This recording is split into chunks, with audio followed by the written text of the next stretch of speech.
در شبکه‌های اجتماعی دو ثبت ویدیویی میچرخند که در آن طرز خیلی بد مناسبت بلکه حتی ظلم و ستم اهل خانواده نسبت به این کلین این خاندان نمایش داده شده است.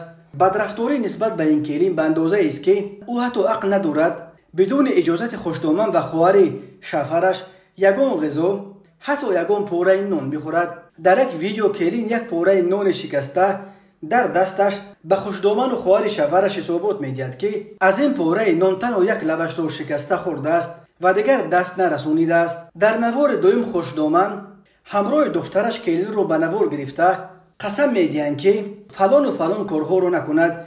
کلین بیچاره که اشک در این لحظه ها گلوگیرش میکند یک از پس خوشدامن تکرار میکند که این کارها رو هیچ گونه نمیکند. عجیب اون است که در لحظه ثبت نوار در آن خانه مرد خانواده هم حضور دارد ولی دخالت نمیکند. خواهر شوهرش باشد این لحظه های پس زدن شان و اعتبار کلینشون را با خنده و مسخره به تلفن به نوار میگیرد.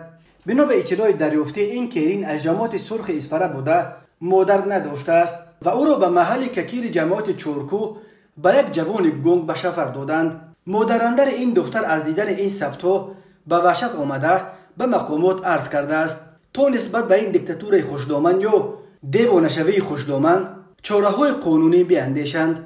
نام و نسب پاره خوشدامن در اختیار اداره پایگاه خبری بامداد است ولی فعلا از نشرش خودداری میکنیم.